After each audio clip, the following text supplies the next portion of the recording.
Dieu. Oh Seigneur, béni sois-tu. Oh Seigneur. Au nom de Jésus-Christ. Alléluia.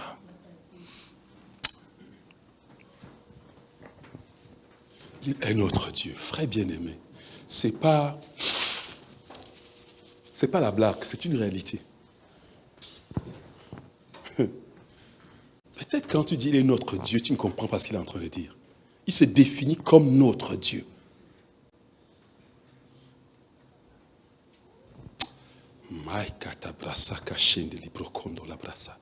Écoute, l'Éternel, le Dieu d'éternité, se définit comme ton Dieu. Je serai ton Dieu, le Dieu de ta postérité après toi, déclare-t-il. Mon Dieu. Oh, frère, de quoi nous inquiéterons-nous? Dis-moi, de quoi aurions-nous crainte? Pourquoi nos cœurs seront-ils troublés? Quand il dit « Je suis ton Dieu », même si une mère abandonne son enfant qu'elle allait, moi l'Éternel, je ne t'abandonnerai point. Il dit, je t'ai gravé dans le creux de ma main. Tu es la prunelle de mes yeux. Il y a des moments quand je reste comme ça, je commence à le dire bien, mais écoute. Il n'y a pas d'obstacle. Il n'y a rien, en fait, qui peut apporter l'ombre d'une quelconque inquiétude dans mon cœur. Peu importe la réalité. Il est le maître des temps et des circonstances. Alléluia. Nous bénissons son nom. J'ai envie simplement de te dire qui il est. Quelqu'un comprend, bien-aimé? Oui, il faut savoir qu'il est. Regarde, bien-aimé, quand les situations veulent t'accabler, dis aux situations qui est ton Dieu.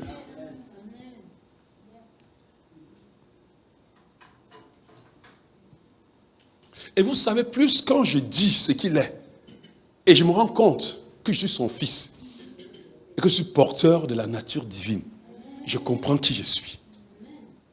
Et là, quand tu te lèves, écoute bien aimé, et que tu fonces, l'ennemi n'a pas de choix que de frayer le chemin. Ah oui, parce que si c'était ton chemin, tu vas l'écraser. Alléluia. Vous savez, c'est bien de se tenir chez soi un soir et commencer à te dire à toi-même, qui est ton Dieu là?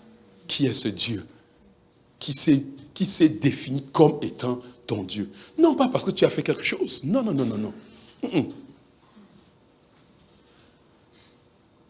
Parce que Jésus-Christ a tout fait pour nous. Alléluia. Nous bénissons le Seigneur. Et nous sommes dans notre enseignement, et ce soir nous sommes en train de parler du Saint-Esprit, n'est-ce pas? Et les vendredis à l'enseignement, nous parlons du Saint-Esprit. Nous avons commencé à parler du Saint-Esprit comme la source d'eau de vie, n'est-ce pas? Alléluia. Et le dimanche, nous sommes toujours dans le Saint-Esprit, dans la manifestation de la vie, de l'onction. Et c'est la même chose parce que l'eau qui coule, c'est l'onction. Alléluia. C'est le rafraîchissement. Alléluia. C'est la désaltération. C'est quoi? C'est étancher notre soif. C'est nous faire du bien. L'eau, c'est la vie. Alléluia. Oh yes. Et ce soir particulièrement, nous allons aller directement. Et rappelez-vous que nous avions dit quelque chose, s'il vous plaît. Il ne faut pas toujours oublier ça. Que l'eau sortait du rocher. Et que l'eau que Moïse a fait sortir du rocher, la Bible nous dit que ce rocher était Christ. Et qu'il buvait là, du rocher qui était Christ. L'eau de vie. Vous comprenez, bien aimé? Oui. Et aujourd'hui, c'est extraordinaire. Je parcourais les livres des Actes des Apôtres. J'ai pris mon temps pour aller, je n'ai pas fini, mais je suis allé plus de la moitié de 69. Saint-Esprit qui sont mentionnés dans le livre des Actes des Apôtres, je me suis rendu compte que toutes les œuvres manifestées, même dans l'Ancien Testament, tous les Actes des Apôtres, c'est attribué au Saint-Esprit. C'est par la bouche de notre aïeux David que le Saint-Esprit a dit. C'est parce que le Saint-Esprit, waouh, j'ai dit waouh, je comprends le secret de l'Église primitive. Puis les Actes des Apôtres retracent la vie de l'Église primitive. Vous savez, n'est-ce pas? Que tous les épîtres que nous lisons, en fait, à chaque... J'ai fait une étude à l'époque, quand j'enseignais sur l'étude et la méditation de la parole de Dieu dans un institut biblique. J'ai relocalisé tous les épîtres dans les Actes des Apôtres pour voir à quel niveau Paul a écrit tel épître à telle église pour tel problème, ainsi de suite. Vous faites ça, c'est extraordinaire. En fait, les Actes des Apôtres retracent la vie de l'église primitive. Pendant ces voyages missionnaires et tout, ça, en fait, ça retrace la conquête, l'établissement des églises sous les apôtres, sous les disciples que Jésus avait laissés. Alléluia. Et quand tu lis les apôtres, tu te rends compte. J'ai dit, dans chaque chapitre, il y a au moins, des 28 chapitres, il y a au moins dans chaque chapitre la mention d'une fois, au moins, dans certains même, c'est 5 fois la mention du Saint-Esprit. C'est comme si, regardez, le Saint-Esprit a dit, mettez-moi à part Paul et Barnabas. Le Saint-Esprit, c'est le Saint-Esprit. J'ai dit, my God, si nous devons être une église qui va exploser, nous devons être conscients, nous devons parler en termes de Saint-Esprit dans cette assemblée. Tu dois parler ta vie en termes du Saint-Esprit. Tu dois reconnaître cette présence. Tu dois être conscient de cette présence. Tu dois être conscient du Saint-Esprit, de son importance. Tu dois comprendre que tu dois chaque jour, il ne doit pas se passer une journée sans que tu aies parlé du Saint-Esprit au moins 2-3 fois. Parce que nous, on se rend compte. La Bible dit même que celui qui était dans le buisson ardent, brûlant là, dans Exode, c'était le Saint-Esprit. Partout, c'est le Saint-Esprit. Le Saint-Esprit. Pourquoi? Parce que le Saint-Esprit est la manifestation de Dieu.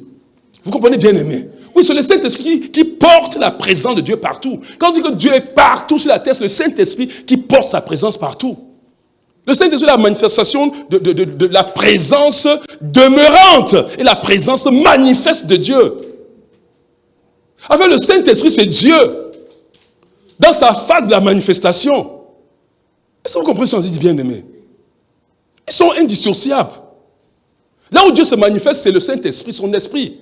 Puis le Saint-Esprit, là, je crois qu'il faut étudier ça, je vous en prie.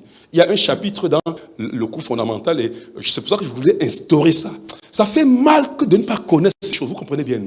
Il y a un cours dans le cours fondamental sur le Saint-Esprit qui nous explique qui est le Saint-Esprit. Qui nous demande comment le Saint-Esprit, le gouverneur général du royaume des cieux. Quand on appelle gouverneur général, ici nous connaissons très bien ce que le gouverneur général. Comme Julie Payette ici, n'est-ce pas? Le gouverneur général, n'est-ce pas? C'est-à-dire qu'elle représente, elle est le gouverneur, elle est la reine d'Angleterre ici. Oh my goodness. Frère bien-aimé, il faut connaître le Saint-Esprit. Il faut aimer parler du Saint-Esprit. Il faut parler avec le Saint-Esprit. Créer une intimité avec lui. Créer une familiarité avec le Saint-Esprit.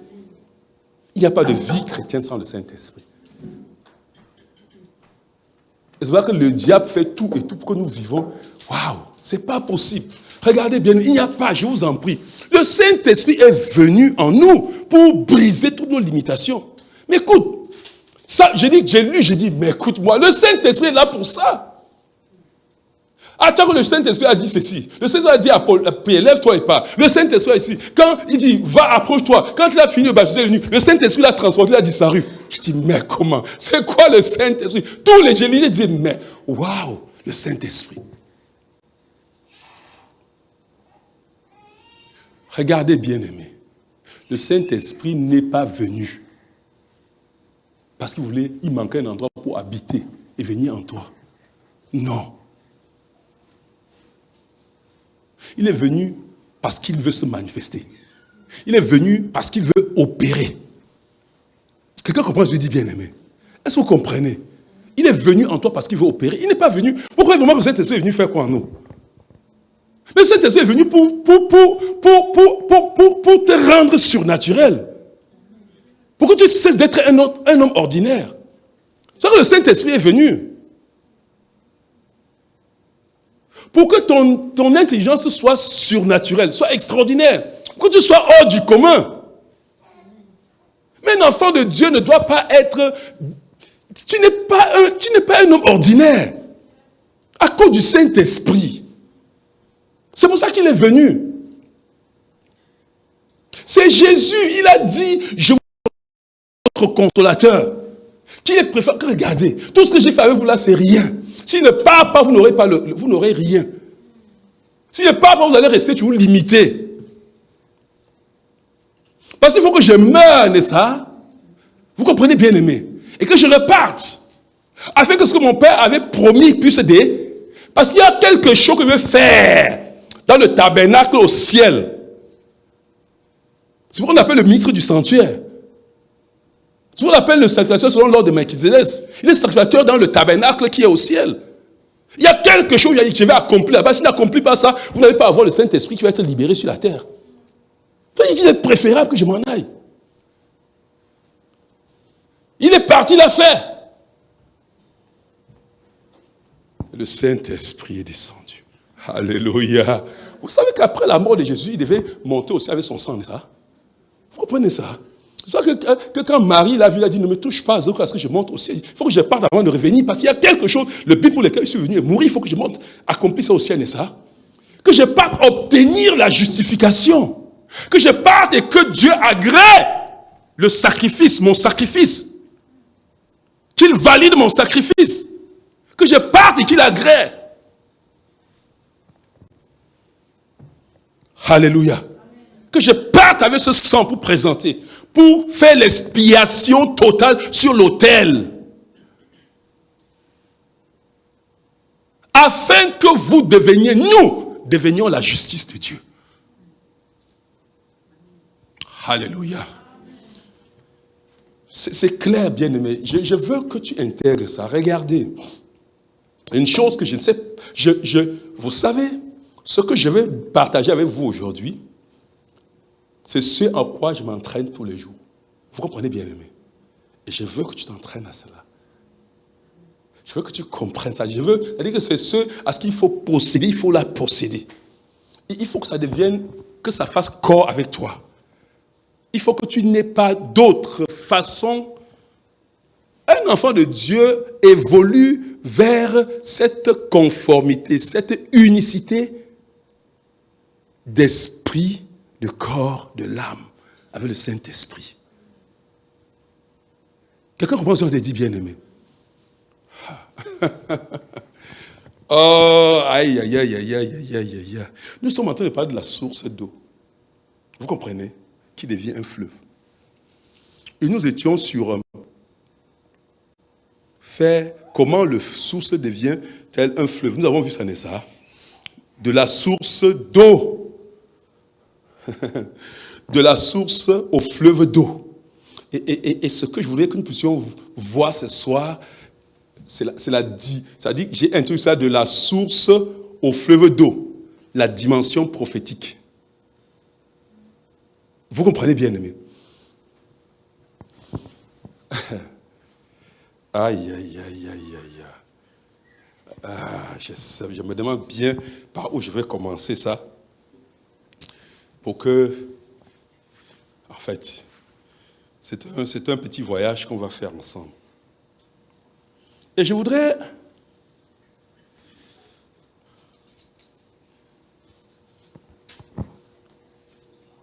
Je voulais vous montrer quelque chose. Lisez-moi Ephésiens chapitre 5, verset 25.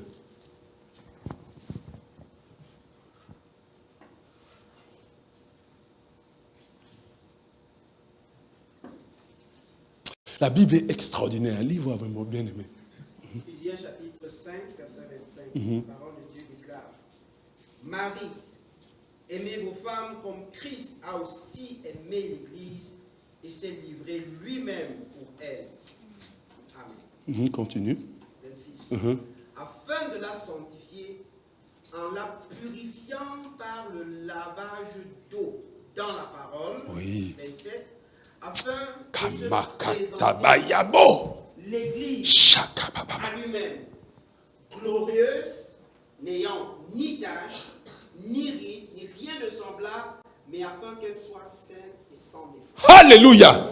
Il y a quelque chose. Verset 26. Frère, lis encore le verset 26 là. Afin de la sanctifier, Uh-huh. en la purifiant par le lavage d'eau dans la parole. Voilà. Et ici, il dit, est lavé par l'eau de la parole. Mais nous sommes partis, comprenez, il y a quelque, ça dit que là, oh, aïe. Lis quelque chose encore là, pour que nous mettions ça ensemble. Dans 1 Pierre, chapitre 1, verset 23.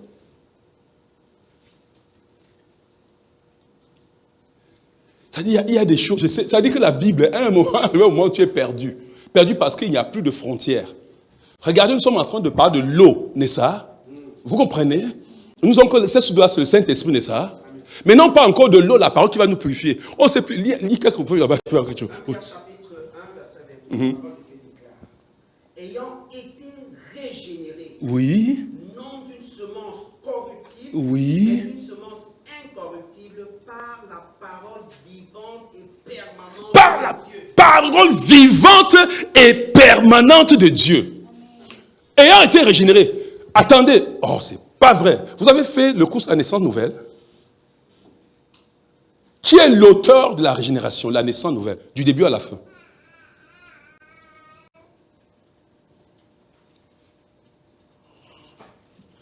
Il faut qu'on rentre, il faut qu'on étudie les cours fondamentaux. Ce n'est pas possible, vous ne pouvez pas évoluer comme ça. Ce n'est pas possible. Ça dit que ça me fait mal. Parce que si vous ne saisissez pas ces choses, c'est le Saint-Esprit qui opère du début à la fin, depuis la conviction du péché jusqu'au processus, c'est le Saint-Esprit. Vous comprenez, bien aimé? Il faut comprendre le processus vraiment. Je vous en prie. Oh my goodness. Écoutez, je vous en prie, étudiez la parole de Dieu. Étudiez. Vous comprenez, bien aimé? Il faut, regarde. Ça me trouve parce que dès que je commence à toucher, vous comprenez? C'est pas ma tête se balade. Ces versets qu'on l'a, j'ai pas. C'est que quand je touche, je vois la concordance. Je vois, ce n'est pas ce que je suis en train de vous dire, ce n'est pas la théologie que j'ai fait. Hein. Quelqu'un comprend, bien aimé. C'est pas la théologie. La théologie, c'est autre chose. C'est lire la parole de Dieu, c'est aimer la parole de Dieu, c'est manger, c'est s'équiper, c'est lire, c'est étudier. Vous comprenez, bien aimé? Étudiez la parole de Dieu. Ça va vous faire excessivement du bien. Quelqu'un comprend ce que je suis en train de dire, bien aimé? Parce que regarde, quand je commence à toucher, parce que je voulais vous dire, je voulais vous montrer quelque chose. Je voulais vous revenir parce que je me suis dit, j'ai écrit ici, n'est-ce pas? Ça dit que, parlant de la véritable bénédiction dans la vie d'un homme, comme nous avons dit la fois passée. Quelqu'un comprend, bien aimé? Nous avons dit la fois passée. Donc je mettais tous ensemble. Pour que vous voyez que, quand on dit que Christ veut nous présenter à Dieu comme ses épouses Santanirite, on dit qu'il va nous purifier par l'eau de la parole, n'est-ce pas? Quand nous parlons du Saint-Esprit, nous avons l'eau qui nous rafraîchit, n'est-ce pas? Est-ce que vous comprenez? Mais nous parlons que nous avons été régénérés non pas par une semence, mais une semence incorruptible. La parole vivante et éternelle, vous comprenez, bien aimé? Nous avons été régénérés par la parole. Nous sommes purifiés par l'eau de la parole. Vous comprenez, bien aimé? Regarde, la parole n'est vivante que parce qu'il y a le Saint-Esprit. Quelqu'un me comprend, bien aimé? Je voudrais que vous voyez cette interdépendance. En fait, cette unicité qu'il y a entre la parole, le Saint-Esprit. Pas la parole, c'est qui au commencement était la parole. La parole était avec Dieu. La parole, c'était Jésus, n'est-ce pas? Quelqu'un comprend? Vous comprenez là où je suis en train d'arriver? Le Saint-Esprit dans ta vie, je veux que tu comprennes que le Saint-Esprit dans ta vie ne sera d'aucune utilité sans la parole de Dieu dans ton cœur. Et que c'est la limitation que les hommes de l'ancienne alliance avaient. C'était le fait qu'il n'y a pas le Saint-Esprit en eux.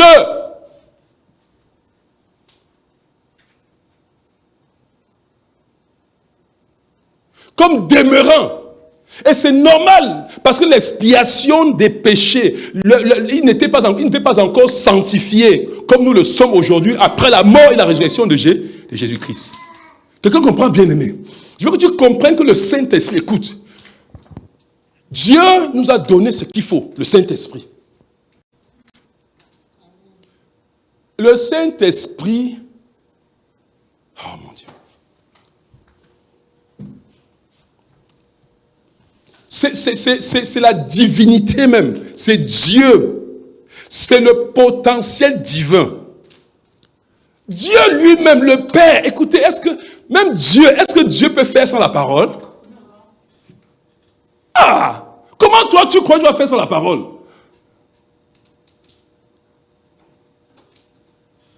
Même quand le Saint-Esprit se mouvait au-dessus des eaux, il a fallu que la parole soit dite pour qu'elle soit manifeste. Est-ce que quelqu'un me comprend, bien aimé? Non, écoutez-moi, écoute. Il y a une dimension, je veux que vous entrez dans cette dimension du surnaturel. Regarde bien, le Saint-Esprit, je vous le dis, le Saint-Esprit en nous. Regarde, tu ne dois pas avoir le Saint-Esprit en toi et souffrir d'une limitation. Tu vas souffrir d'une limitation si tu veux la limitation.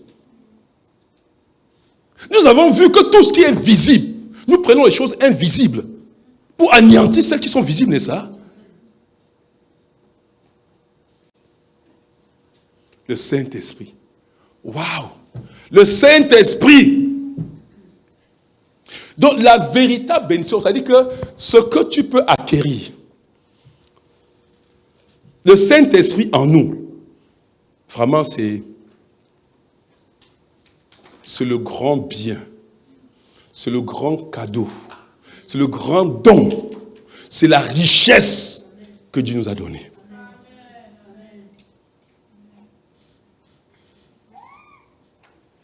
Quelqu'un comprend ce que je veux dire?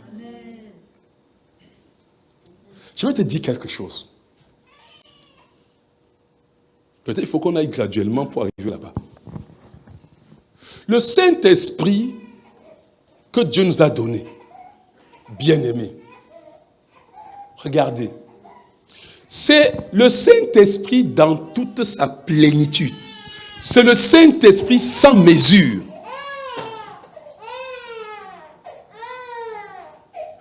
C'est le Saint-Esprit dans les 7 dimensions de l'Esprit.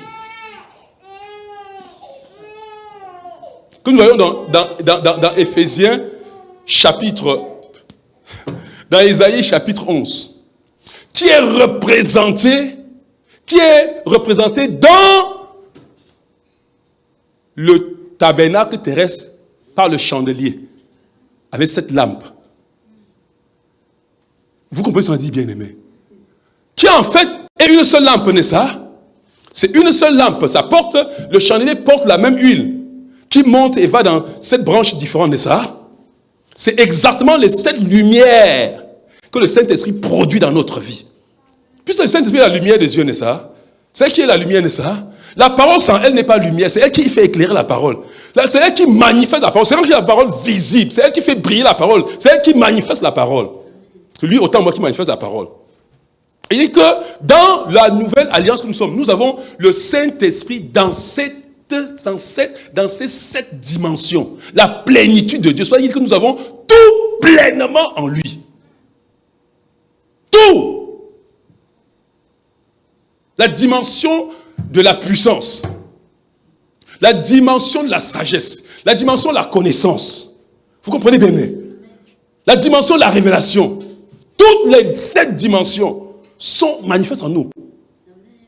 Donc nous, en tant que porteurs du Saint-Esprit, je voulais te dire, pour que tu comprennes, en tant que porteurs du Saint-Esprit, nous opérons chacun pour opérer dans tous les ministères.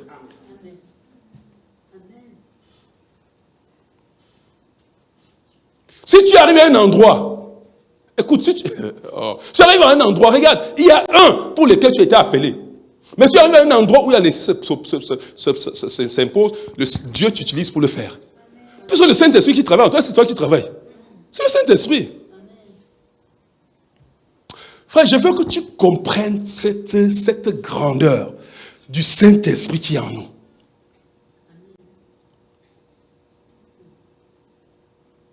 Tout à l'heure, quand on chantait combien Dieu est grand.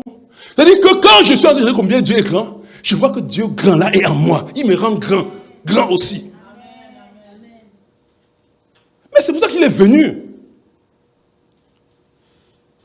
La Bible nous a démontré, et c'est ça, en fait, toute la loi, tout ce qui s'est passé depuis le péché, nous démontre la nécessité de Dieu en nous, la nécessité du salut, n'est-ce pas?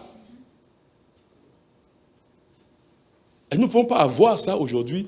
Et je voulais même encore venir pour que vous voyez que la Bible dit que les prophètes de l'Ancien Temps ont prophétisé sur ce temps, n'est-ce pas? Vous comprenez, bien-aimés? Vous comprenez? Il voulait savoir pour qui s'était destiné ce Saint-Esprit qui allait habiter. C'est ça qu'il dit au début. J'arrive au verset 23, là, ça commence depuis le verset 7, n'est-ce pas? En parlant de cet héritage, nous avons un héritage qui peut se flétrir, un héritage comme ça, un héritage que quand même les gens qui ont prophétisé dessus ont été tellement émerveillés, ils ont plongé leur regard sur ça, ils ont fait déjà l'objet de leur recherche, leur contemplation, et c'est pas pour vous, n'est-ce pas? C'est pas pour vous. Que c'était tellement glorieux, cet évangile-là, qu'on disait que même les anges voulaient quitter leur condition d'ange pour venir dedans. Oh my God, tu as ça aujourd'hui, tu ne veux pas savoir ce que tu as. Non, ça va changer au nom de Jésus-Christ. Est-ce que quelqu'un comprend? Je dis que ça va changer. Et ça, c'est une autre dimension. Ça va changer. Alléluia. Oh my God. Donc, ce que j'étais en train de dire, je suis en train d'introduire pour t'amener dans la dimension prophétique. Vous comprenez, bien aimé? La source d'eau, la source et le fleuve d'eau, la dimension prophétique. La dimension prophétique, pourquoi? Je vous ai dit tout à l'heure, écoutez, le plus grand, le ministère, est celui que tous les enfants de Dieu ont à cette époque-ci. La dimension, c'est la dimension prophétique qui est pour tout le monde. Vous comprenez ce qu'on dit, bien aimé? Oui. Non! Sinon, c'est cette nuit, je ne sais pas c'est quelle nuit, vraiment quand le Seigneur m'a amené, vraiment c'est extraordinaire. Vraiment, je ne sais pas comment dire, mais j'ai dit merci à ma femme et mes enfants qui me laissent encore ici. Mais laissez-moi encore un peu, beaucoup, je vous en prie. Il y a des choses extraordinaires que tu découvres. C'est-à-dire que tu viens une nuit comme ça, je ne sais pas, ça passe, Dieu commence à se balader avec toi. C'est-à-dire c'est comme, je suis assis comme ça et Dieu est en train de parler comme je vous parle. Vous comprenez, bien aimé? Non mais écoute-moi. Et c'est pendant cette semaine qu'il me montre la dimension prophétique, qui me dit le premier ministère pour tout enfant de Dieu, c'est la dimension prophétique. Le Saint-Esprit est là pour cette dimension-là. Quelqu'un commence à dire, bien aimé? Oh my God. Oui. Et maintenant, quand je dis ça vous surprend, n'est-ce pas? N'est-ce pas? Ah bon? Je vais vous expliquer petit. Je vais vous donner seulement petit pour que vous compreniez. C'est là. Bon. Lisons je vais sauter un peu. Vous comprenez? Allez, lisons ce passage, si on va revenir. Lisons Actes, chapitre 15, versets 30 à 35. Oh. Quelqu'un est là-dedans? Oui, voilà ça. Il prit donc congé de l'église et allait à Antioche. On parle de qui? De Silas et de...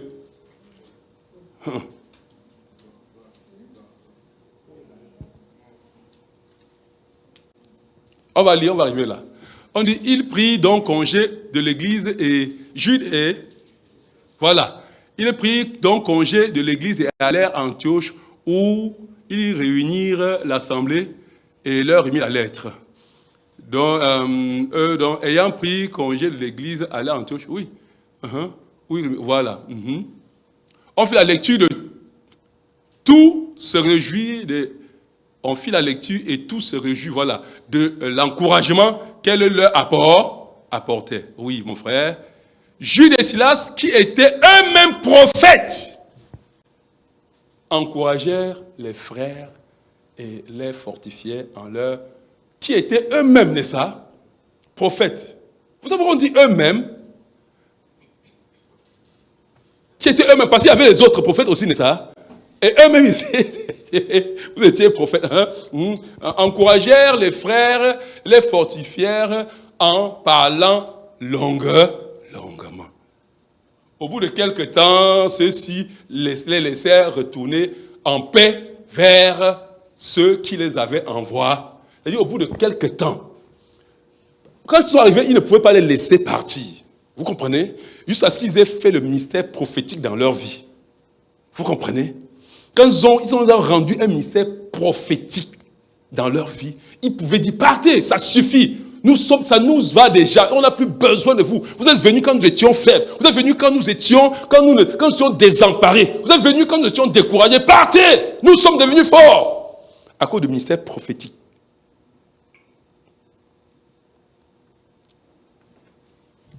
Bon, maintenant, si nous allons, peut-être, pour que vous compreniez, allons dans le livre de 1 Corinthiens, chapitre 14. Disons de 3 à 4.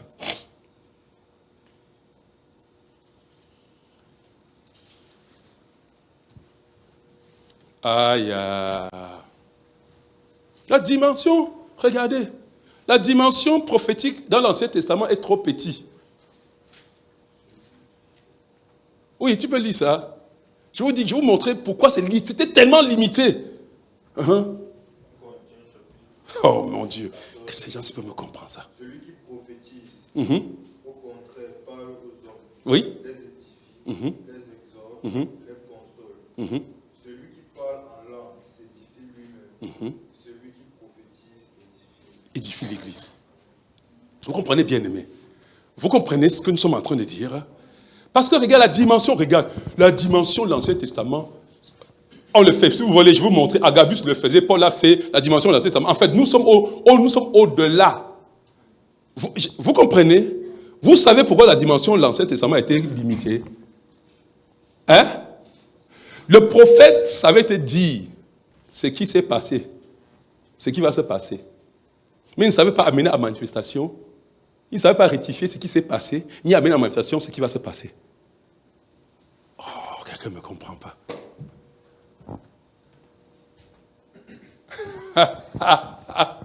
Vous comprenez la difficulté? Vous ne comprenez pas? Le prophète pouvait dire que voici ce que Dieu va faire. N'est-ce pas? Voici ce qui va t'arriver. C'est ce qu'il disait, non? N'est-ce pas? Mais est-ce qu'il pouvait amener ça à manifestation? Non! Non! Comment? Oui. Oh yes! Maintenant, je vais te montrer, c'est là la dimension que tu ne comprends pas encore. C'est là la dimension dans le Nouveau Testament. C'est que nous ne sommes pas seulement ceux qui peuvent voir dans le passé, ceux qui peuvent dire l'avenir, mais nous sommes ceux qui amènent les choses à se manifester. À cause, mon fils, le Saint-Esprit est venu en toi pour ça. Il veut user ta bouche. Oh mon Dieu, comment je vais faire ça? Vous savez, quand le Seigneur me parlait de ça, j'ai dit, mon Dieu, ça c'est... Je suis où ça, Seigneur? C'est quoi ça? Oui, frère. Oui, parle.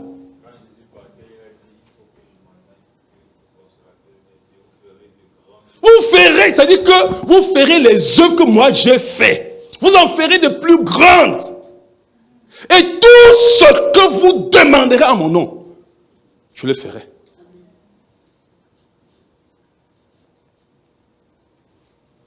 Et écoutez, laissez-moi vous dire, attendez. sommes ambassadeurs. Nous faisons fonction d'ambassadeurs pour Christ. Investis de toute l'autorité pour parler et agir en lieu et place de Jésus. Fils, c'est pour ça qu'on dit que tu es co-héritier avec Jésus. Oh my goodness. Est-ce que David est co-héritier avec Jésus? Oui. Non, il y a une autre dimension. C'est comme ça, il dit non, frère. C'est pour ça qu'il faut arriver à un moment où tu as envie de tout abandonner. Non, frère bien-aimé. La dimension, ça dit que quand j'ai lisé ça, j'avais dit, d'abord, vous voyez, ce qui a changé tout, qui a tourné tout, c'est quand j'ai lisé les articles qui sont arrivés sur Silas. Je connais Silas. On dit que prophète, il dit, mais prophète, c'était prophète en quoi? Parce que si on attendait, j'allais entendre qu'on parle des pierres comme ça. Les pierres étaient une autre dimension. Tout le monde. Et c'est pour cela que Christ est venu. Et je vous dis une chose. Dans l'ancien, dans le livre de tout là, dans le livre de Corinthiens, on parle encourager, édifier, consoler. Ça veut dire édifier. Édifier, c'est construire. Vous comprenez? C'était prendre, te construire ta vie avec la parole. Oui. Nous avons cela, nous sommes. Sinon, vraiment bien-aimé, Christ serait venu et il serait mort. Pourquoi? C'est pour ça que, première des choses, tu dois construire ta propre vie. Quelqu'un peut se dire bien-aimé. Regarde, tu es là. Écoute, bien-aimé, tu es là pour que, dans ta propre vie, tout ce qui est visible et qui ne te plaît pas, tu mets à côté. Tout ce que tu veux voir, tu amènes à manifestation. C'est pas ça. Amen. Vous ne savez pas ça que c'est le rôle du prophète ici maintenant. Le prophète, c'est pas seulement je peux. Puis regarde, Christ a tout accompli. C'est frère, on pouvait prophétiser dans ta vie, dans l'ancienne alliance, pour te dire les bénédictions qui allaient arriver dans ta vie. Aujourd'hui, si on dit ça, c'est petit, c'est superflu. Tu comprends? Aujourd'hui, c'est amener cela à la manifestation. Vous comprenez, bien-aimé?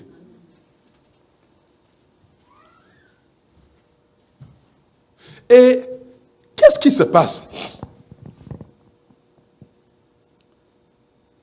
Vous savez, on dit que le prophète est là pour consoler. Pourquoi il console? Parce qu'il a le consolateur. Quand on dit consoler, ce n'est pas venir dire Assia, c'est pas là ça. Assia nous dit help. Nous-mêmes on a dit ça. C'est pas ça, bien-aimé, c'est pas ça, frère. Qui vient dire ouais, ma frère, ma soeur, oh, Assia, oh, patience, oh. C'est pas ce qu'on appelle la consolation. Il dit ça, ce n'est pas la consolation. Est-ce que vous comprenez, bien-aimé? Quand je vais dire Assia, oh, vraiment, tiré, oh, patience, ouais, vraiment, je compatis avec toi, ça change quelque chose? Hein? Après, quand tu pars, il dit Assia, même comme tu as dit Assia, tu es parti, je continue à avoir mal là.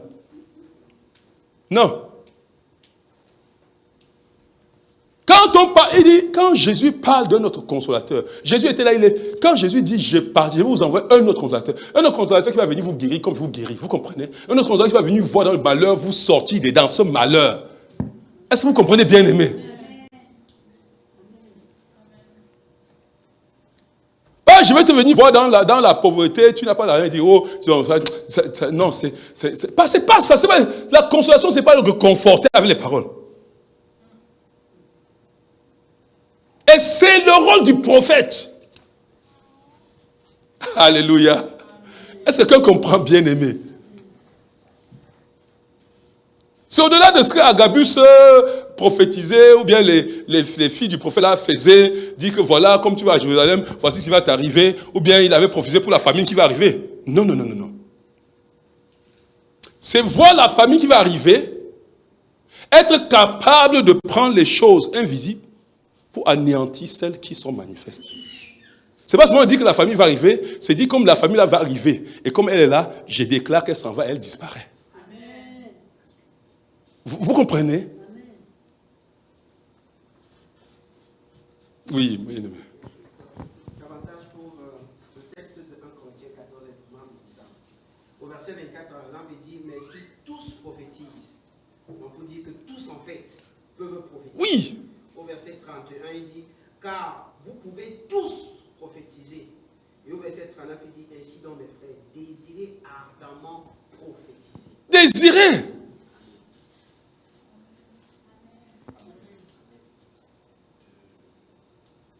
C'est le premier ministère. Écoute, regarde.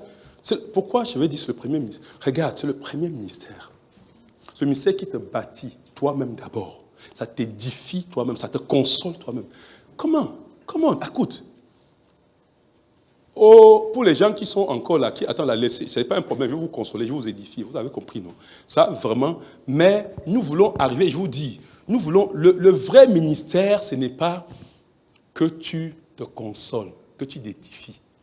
Le vrai ministère, c'est que tu édifies les autres, tu consoles les autres. Quand tu entres dans une maison où le diable a sémé ceci, tu donnes la consolation. La consolation, c'est ôter cela. Ce n'est pas en train de dire patience, oh vraiment ça va finir. Non. Ça, c'est les prophètes de l'Ancien Testament. Tu vas venir dire que non, dans 2 mois, Dieu va le faire. Tu es Dieu là, présent. Frère Ben, on peut dire bien aimé. Tu portes Dieu, tu es le Fils de Dieu, tu es la divinité, la sémence de Dieu en toi. Tu es là pour consoler. Tu es là pour entrer dans une maison, là où il n'y a pas de souris, tu mets les souris sur leur bouche. C'est ton rôle. Ne restons pas seuls. Regarde, je veux dire que quoi? Si tu les lèves à passer, tu les lèves, regarde. Vous allez voir quelque chose. Vous pouvez entrer dans une maison, n'est-ce pas? Vous rentrez, vous sortez même sans prophétiser. Ça ne vous vient même pas à la tête que vous êtes la réponse, vous êtes la solution. Ça ne vous vient même pas à la tête en tel que Dieu vous a mandaté pour ça. C'est votre travail. C'est le travail que Dieu vous a donné. Vous voyez même quelqu'un comme ça en chemin sur le fauteuil. Vous avez pris de compassion, ça vous pleurez même de ça. C'est pas ça. Mais je vous dis, quand je le dis pas seulement à vous. Il y a un temps, c'est maintenant où je suis devenu, maintenant c'est que je ne peux même plus entrer quelque part et sortir, ma bouche fermée. Et cette semaine, si Dieu me disait quelque chose, je vous dis, on reviendra dessus. Vous comprenez la puissance que Dieu a investie en nous. Oh mon Dieu. Regarde. Cette affaire n'est pas ton affaire.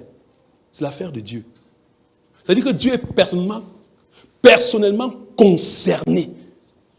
Attends, c'est que Dieu soupire après les personnes qui vont se positionner pour que Dieu se manifeste au travers d'eux. Dieu est fatigué. Écoute bien, mais écoute bien, vous croyez qu'avec tout ce que Jésus a fait à la croix et qu'il voit le monde pour lequel il a été fouetté, maltraité, le monde pour lequel il a subi l'ignominie, il est descendu au niveau le plus bas pour apporter la consolation. Il a suscité des personnes comme nous pour continuer son œuvre sur la terre. Quelque chose pour continuer ce qu'il a déjà mis à notre disposition. Et qu'il voie ces hommes, les hommes qu'il a créés à son image, à sa ressemblance, en train de croupir, de mourir. Pourtant, nous sommes là, nous regardons comme ça. Nous ne sommes pas conscients que nous sommes là pour ça. Nous ne sommes pas conscients de la puissance qu'il a mis dans notre bouche pour prophétiser. Le genre de prophète d'aujourd'hui, c'est lui que Ézéchiel était prophétise sur ses os, sur ses ossements. Qu'elle reprenne la vie. C'est de ça qu'il est question. Et je vous dis, c'est extrêmement, regardez, il y a une puissance extraordinaire. Quelque chose d'extraordinaire. Je vais vous montrer comment ça se passe. Comment est-ce que nous devons nous positionner? Frère, pour que ta bouche devienne la bouche de Dieu. Vous savez, il y a de nous raisons comme ça, il dit, mais moi j'étais tout comme ça, il dit, ouais, qui me donne l'onction qu'il y avait sur Élie. Il a prié, il a arrêté la pluie.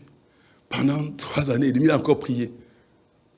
Élie était là, il voyait notre époque. Il dit, qui me met à l'époque, le pasteur Thierry, qui me met à l'époque, il te voit à Marseille, il dit, qui me met à son époque. Tu es là, tu veux rentrer à son époque.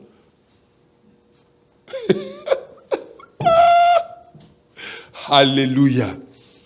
La dimension prophétique. la source et le fleuve d'eau. C'est ce fleuve, frère. Est-ce que tu peux faire jaillir l'eau et les gens ne sont pas contents, ne sont pas rafraîchis? Hein? Est-ce que tu peux arriver sur une terre? Les malheureux des gens crient, n'est-ce pas? Vous comprenez? Dieu dit que je vais faire jaillir de l'eau sur la colline pour eux. Je vais transformer leur désert en verger. Je vais transformer leur désert en étang.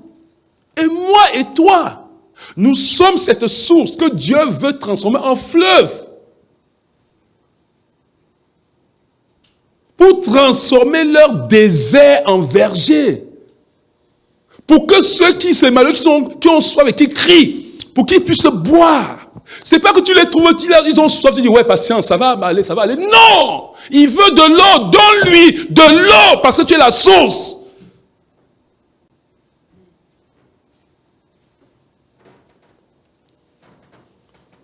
Est-ce que quelqu'un comprend, bien aimé? Cette prophétie d'Ésaïe 41 s'est accomplie.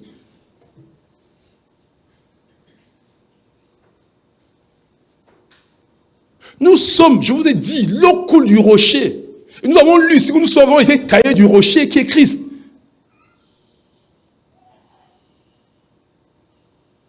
Nous sommes sortis de lui. Nous sommes ces pierres vivantes. Les pierres qui vivent, qui font couler de l'eau. Lui, la pierre principale, n'est-ce pas?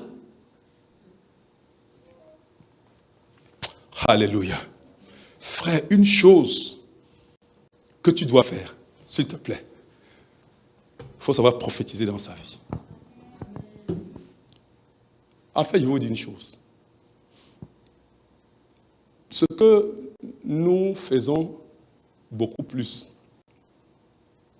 c'est que nous détruisons nous-mêmes avec notre bouche. Nous n'avons même pas égard, même un tout petit peu. Je vous en prie, en cultivons-nous. Même, écoute, ça vient progressivement. Mais déjà, décide-toi de parler autre langage. De parler, même si ça ne vient pas, parce que je vais vous montrer, on ne va pas toucher à ce soir, parce que la Bible dit une chose, et ça, je voulais lire avec vous, on ne peut pas avoir le temps pour le lire.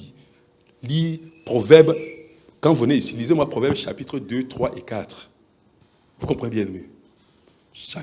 Proverbes chapitre 2, 3 et 4. Lisez, c'est ça, vous allez être émerveillés de ce que le proverbe dit. Mais il y a une chose que... La Bible dit une chose, il dit que, de toutes les manières, on va finir ici et on va prier.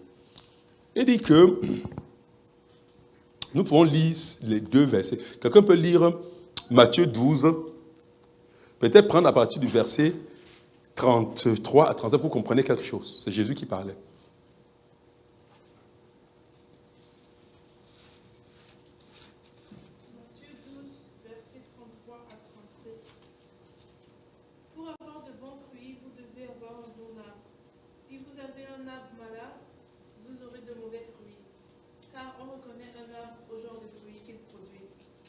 Serpent, comment pourriez-vous dire de bonnes choses alors que vous êtes mauvais?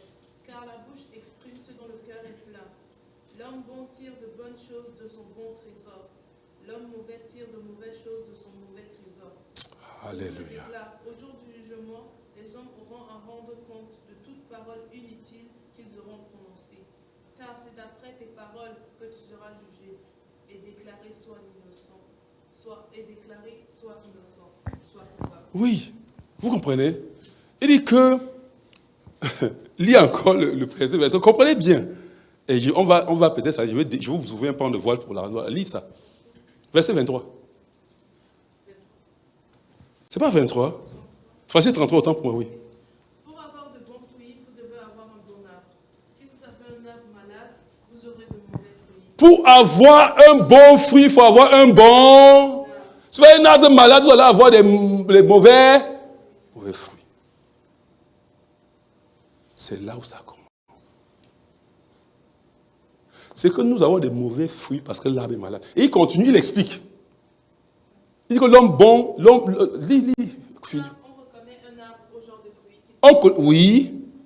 Bande de serpents, comment pouvez-vous dire de bonnes choses alors que vous êtes mauvais? Alors que vous êtes mauvais, oui. Car la bouche exprime ce dont le cœur est plein. La bouche exprime ce dont le cœur est plein. Et je voudrais que vous mettez ça à côté, vous lisez Proverbe 3, vous allez comprendre comment Dieu, Proverbe 2, 3, comment Dieu s'étonne, comment Dieu cogne. Il dit, mais c'est comment vous abandonnez la science et la sagesse. Vous, il repart et il reprend cette histoire. Ça veut dire que l'homme bon tire son bon trésor de son cœur. Vous comprenez ce qu'on dit, bien aimé? Est-ce que quelqu'un comprend? Je vais te dire, tu n'auras absolument rien jusqu'à ce que tu te redéfinisses. C'est-à-dire ce qui me fait mal, tout ça j'ai envie de sauter. Parce que regarde, déconnecte-toi, regarde. Christ est venu pour nous mettre le bon arbre. Nous sommes l'olivier sauvage qui a été greffé à l'olivier franc. Quelqu'un comprend? Est-ce que quelqu'un comprend? Il est le grain de blé qui est tombé et qui a produit l'arbre, le sceptre, où nous sommes les branches. Est-ce que quelqu'un comprend, bien aimé? Et quand il dit ça, il dit que c'est lui qui demeure en moi et que mes paroles demeurent en lui. Demandez-moi tout ce que vous voulez. Et cela vous sera accordé. C'est pas ça? Mais attends. C'est-à-dire que demandez là, c'est déclaré. J'ai expliqué ce verset-là ici. Mais nous ne voulons pas demeurer. Nous-mêmes, nous détruisons notre vie avec notre propre bouche. Regardez, il y a une chose, regardez. Je vous dis une chose. Je crois que c'est très bien développé dans les chapitres que j'ai ajoutés dans le livre La formation des dirigeants. Là. J'ai pris le temps pour développer vraiment quelque chose. Je vais dire, c'est comme j'ai dit, quelqu'un s'assoit comme ça et Dieu dicte, il écrit. Les 2 chapitres là, c'est comme ça que j'ai écrit ça. Il y a des choses que j'ai écrites, je ne sais pas comment j'ai pu avoir, comment j'ai pris ça, je ne sais pas comment j'ai mis ça ensemble. Mais après, j'ai dit, mais Seigneur, c'est extraordinaire. Sur le chemin, regarde, il y a une chose qui est certaine. C'est que tu peux lire la Bible. Tu ne comprends rien, tu n'entends rien. Quand tu es en train de lire. Et pourquoi tu ne vas rien entendre? Tu n'entendras rien parce que tu parles trop à l'intérieur de toi. Vous comprenez ce qu'on dit, bien-aimé? C'est-à-dire qu'il y a trop de lutte à l'intérieur de toi. Il y a trop de voix à l'intérieur qui parlent trop. Tu n'as pas expérimenté la restauration auprès de Dieu. Il y a ces émotions et ces blessures. Il y a tout ça qui parle tellement fort que quand je parle comme ça, tu n'entends rien. Et c'est seulement ça qui rejaillit à chaque fois pour te détruire. C'est-à-dire que tout est... Non, oh bon Dieu, je vais te dire. C'est-à-dire que tout ce que tu agis, ce n'est que l'intérieur malade qui rebondit à l'extérieur. Tes décisions sont basées sur les douleurs de l'intérieur. Pas sur la peur pas sur... Vous comprenez ce qu'on dit, bien-aimé? Vous savez, regarde, un arbre malade ne peut pas produire de bons fruits. Tu vas produire des fruits qui vont t'empoisonner, t'intoxiquer. J'ai pris le temps de développer ça dans le manuel là, pour que vous compreniez. Il est important de rentrer. Ce qui me plaît, Dieu est extraordinaire. Il est important de laisser certaines choses rentrer dans la présence de Dieu pour recevoir la guérison intérieure. Vous comprenez bien, aimé? Il est important de sonder son cœur. Il est important d'amener son cœur. Il est important d'être vrai avec soi. Quand on n'est pas vrai avec soi, vous comprenez bien, aimé, on va étouffer. Mais les cris qui vont sortir, ce serait que ce que tu as dans ton cœur. Vous comprenez bien, aimé. Et ça va sortir simplement pour te détruire, pas pour te construire. Écoute, je vais dire une chose. Et c'est la question que je me pose dans ce livre. Si tu n'arrives pas à te comprendre, parce que la première des choses, il faut s'arrêter pour se comprendre. Tu ne peux même pas, d'ailleurs, regarde, tu ne peux même pas, d'ailleurs, devenir un bon arbre quand tu ne connais pas que tu es malade. Frère, je vous dis une chose, écoutez, je vous dis, Dieu c'est notre Père. Il n'y a personne qui se retourne devant Dieu. Ne te trompe pas.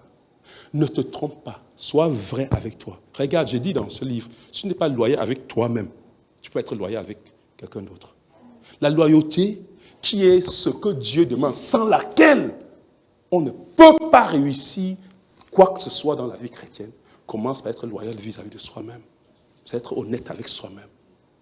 C'est pouvoir savoir là où on est malade. L'ouvrir à Dieu et dire, Seigneur, guéris-moi ici. Rends-moi un bon arbre. C'est pour ça que le Saint-Esprit est venu en nous. C'est pour ça que l'œuvre du Saint-Esprit commence à l'intérieur de nous. Vous comprenez, bien-aimé? Regarde, sinon, regarde, bien-aimé, il y aura tellement de cris à l'intérieur de toi. Et ces cris-là vont conditionner tes décisions. Les décisions que tu vas prendre aujourd'hui, qui vont te détruire toute ta vie. À cause de la douleur qui est à l'intérieur. Regarde, bien-aimé, quand on est un mauvais arbre, vous comprenez, bien-aimé, et qu'on n'arrive pas à être conscient qu'on est un mauvais arbre, on n'arrive pas à voir. On sent les douleurs, vous comprenez? Ça fait que quoi? On sent les douleurs. On sent les blessures. On se sent étouffé. C'est tel que, regarde, tu ne peux rien comprendre. Tu ne peux comprendre ni la parole de Dieu, tu ne peux comprendre ni personne qui te parle. Parce que regardez, quand nous sommes ici en train de jouer, je vais vous prendre l'explication, vous comprenez très bien. Regarde, quand nous sommes ici en train de jouer la musique, quand nous faisions la louange, la Nessa, hein, est-ce que quelqu'un peut parler là-bas dehors, tu entends? Même si crie, tu n'entends pas. À cause du bruit qu'il y a ici. Si tu ne fais pas taire, en coopérant avec le Saint-Esprit, c'est pour ça qu'il est venu, taire les bruits qui sont à l'intérieur, tu ne seras jamais un bon arbre. Vous comprenez bien, mais. Et moindre truc de l'extérieur va venir seulement réveiller le bruit, réveiller la blessure. Vous comprenez bien, aimé. C'est ça qui est mauvais. Vous savez ce qui se passe? C'est que tu vas passer tout le temps à perpétrer ton passé douloureux. Parce que la décision que tu vas prendre aujourd'hui va te conduire dans la douleur. Ainsi de suite, ainsi de suite, ainsi de suite. Et de ta bouche, tu vas te maudire toi-même. Quand Jésus parle ainsi aux pharisiens, allez lire plus haut. Ils ont vu Jésus faire les miracles. Ils ont dit que ce n'est pas Jésus qui fait les miracles. C'est pas qu'il soit, c'est toi, Dieu dit que vous parlez même. Est-ce que vous pouvez dire quelque chose de bon? Parce que votre cœur est mort. Moi, je suis venu pour traiter le cœur là.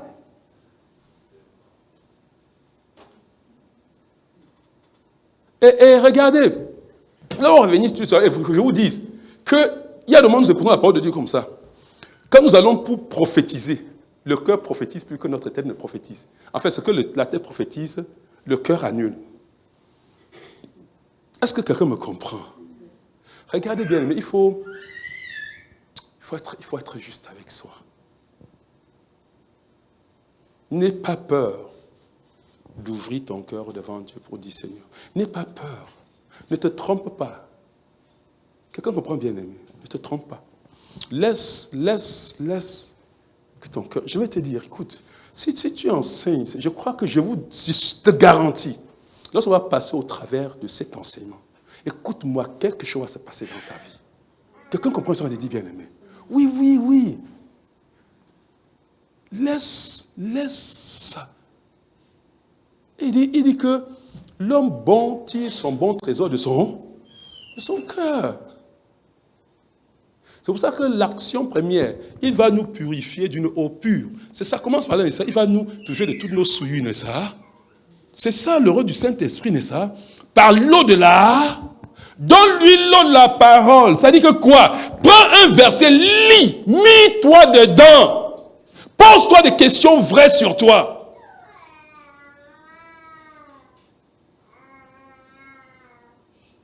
Il vaut mieux ne rien dire. Il vaut mieux ne pas prendre de décision. Il vaut mieux rester longtemps aussi que possible dans la vie, quand il s'agit de sa vie, dans la présence de Dieu. Ouvrir son cœur. Pour sortir avec une prophétie qui va t'édifier et te bâtir. Vous comprenez ce que je dis, bien aimé? La Bible dit qu'il faut être lent dans la parole. Il faut être lent à parler. Parce qu'il dit qu'au jour du jugement, si ce n'était pas si fort, Jésus est fâché quand il dit ça, n'est-ce pas? Oui. Parce qu'il est venu pour susciter des prophètes. Pas des prophètes qui vont se détruire, mais des prophètes qui vont s'édifier eux-mêmes. Oh, je vais lire ça avec vous, avec Paul. Qui vont s'édifier eux-mêmes et pouvoir être. C'est-à-dire que des gens qui vont laisser que la source jaillit en eux, les rafraîchir, vous comprenez? Détruire toute la sécheresse qu'il y a dans leur intérieur. Rafraîchir. Et puis des paroles de bénédiction, des paroles douces, des décisions sages, des proclamations sages sortent de sa bouche.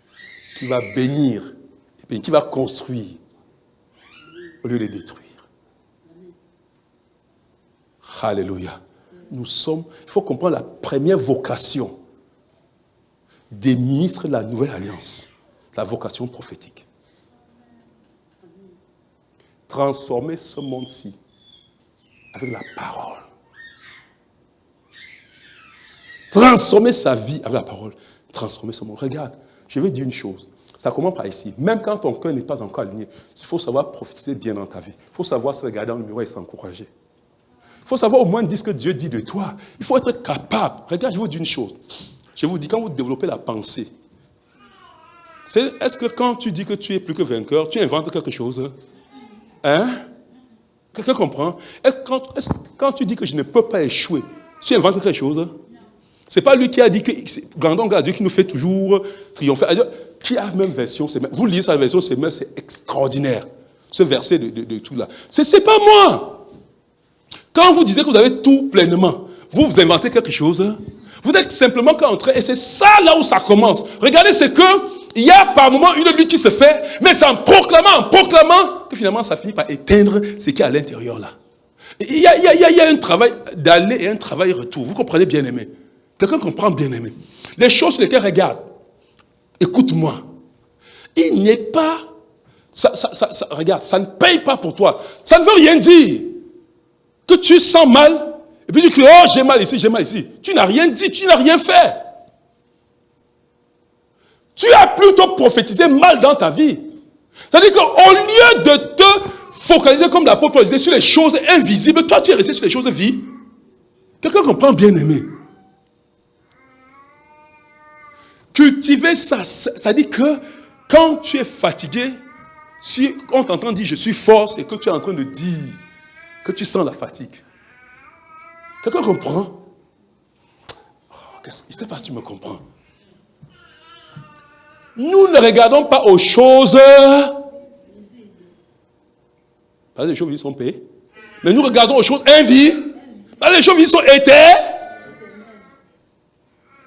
Et nous prenons les choses qui n'existent pas. En fait, quand on dit qu'ils n'existent pas, qu'ils ne sont pas vus, ça ne veut pas que ça n'existe pas. C'est réel, bien que ça ne soit pas visible, n'est-ce pas? Vous comprenez? Pour anéantir celles qui sont. Vous comprenez, bien aimé? C'est là le rôle. C'est-à-dire que le prophète déclare. Et ça se manifeste comme le prophète a déclaré. Et tu as été fait pour ça. Pour bâtir ta vie. Bâtir la vie de ta famille. Quelqu'un comprend, bien aimé? Regarde pas tes enfants et proclame ce que tu vois. Non, proclame ce que Dieu a dit. Non, c'est vrai, on me dit, tu es têtu. Non, tu n'es pas têtu. Tu es doux comme le mien. Et tu vas, que c'est pas ce que tu fais. Tu n'as pas le choix. Tu vas vaincre. Parce que moi-même, ton père, je vais vaincre. Il n'y a rien qui va m'arrêter. Il n'y a rien qui va m'arrêter. Et c'est vrai, il n'y a rien. Si Dieu est pour nous. Vous savez, quand Paul dit ça, si Dieu est contre nous, il ne veut pas, il ne dit pas qu'il doute. Il commence à dire qu'il commence plus, on est ça. Vous comprenez, bien aimé? Il commence à dire que Dieu n'a pas épargné son prophète, il l'a livré pour nous. Que nous donnera-t-il pas avec lui, n'est-ce pas? Et maintenant, c'est ça qu'il dit, comme je dis là, si Dieu est pour nous, comme j'ai plus Dieu là, dis-moi, tu pourras en contre eux. C'est pas ainsi que ça, il peut ne pas être. Il est pour nous. Parce qu'il a livré son propre fils pour toi et pour moi. Alléluia. Je veux qu'en partant d'ici, tu déclares. Frère, il faut savoir déclarer ça. Je suis plus que vainqueur. Tu comprends, bien aimé? Peu importe les situations dans lesquelles tu es en train de traverser. Dis-toi, cette situation, tu ne vas pas me noyer. Quelqu'un comprend ça et dit, oui, quand tu dis ça, il y a le monde qui t'arrête pour dire, mais écoute, bon, il faut que ça change vraiment aujourd'hui, j'en ai beaucoup là, et Seigneur, qu'est-ce qu'il faut faire? Et puis le Saint-Esprit te conduit. En fait, quand tu dis ça, tu es en train d'inciter le Saint-Esprit. Quand tu dis ça, le Saint-Esprit dit, oui, c'est ça pour ça que je suis venu dans ta vie, pour te porter de triomphe en triomphe, pour te porter de victoire en victoire, pour te porter de victoire, non seulement toi, mais pour que tu sois l'objet de la victoire de certains. Vous comprenez, bien-aimés? Oui, pour que tu conduis cette nation à la victoire. Pour que dans ton lieu de service, tu conduis les gens dans la victoire. Je suis venu pour me manifester. Tu n'es que la vitrine. Je veux simplement nettoyer cette vitrine. Pour que, quand j'aurai fini de nettoyer la vitrine, que de l'extérieur, les gens me voient. Alléluia. Mais laisse-moi nettoyer cette vitrine. Parce que tu es ma vitrine. Alléluia. Est-ce que quelqu'un peut déclarer? Déclare, je suis le contenant de Dieu. Je suis la vitrine de Dieu sur la terre. Je suis l'instrument que Dieu, oh bon Dieu, je suis l'instrument que Dieu va utiliser. Bien, mais écoutez, jamais que je viens ici, je trouve le siège vide. Même si je suis seul, je ne suis jamais découragé. C'est plutôt quelque chose qui m'incite et me pousse dans la prière. Quelqu'un comprend, bien aimé? Aucune situation ne va te décourager. Fais comme l'apôtre Paul. C'est-à-dire que non, ne sois jamais découragé. Quelqu'un comprend, bien aimé? C'est Dieu qui a le dernier mot. Est-ce que c'est pour on dit que c'est l'alpha et l'oméga? Ça veut dire qu'il n'y a rien. Ça veut dire qu'il est au début et la fin. Tout, il est au contrôle de tout. Ça veut dire qu'il est l'alpha et l'oméga. Il est le commencement et la fin. Il a le dernier mot dans ma vie. Déclare ça, bien aimé.